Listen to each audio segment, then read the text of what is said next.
Bir insan necə olur ki, öz ölkəsini zirvəyə çıxarır, sonra isə eyni ölkəni uçuruma aparır? Necə olur ki, milyonların taleyini tək başına dəyişəcək qədər güclənir, amma sonunda torpağın altında gizlənəcək vəziyyətə düşür?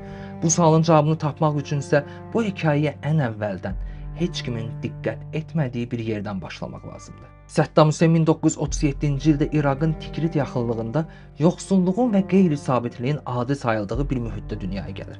O doğulmamışdan əvvəl atası ya ölür, ya da ailəsini tərk edir və bu hadisə anasında dərin psixoloji sarsıntı yaradır.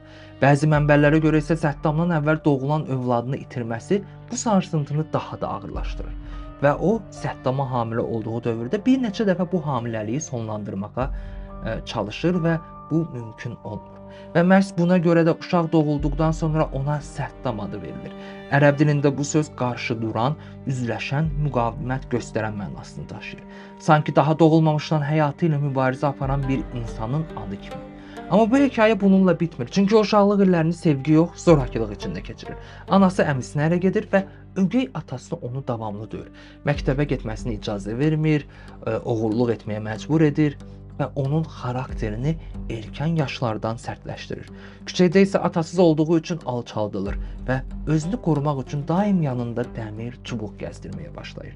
Onun həyatında ilk real dönüş nöqtəsi isə 10 yaşında millətçi və keçmiş hərbiçi olan dayısı Xeyrallah Talfahın yanına köçməsi olur.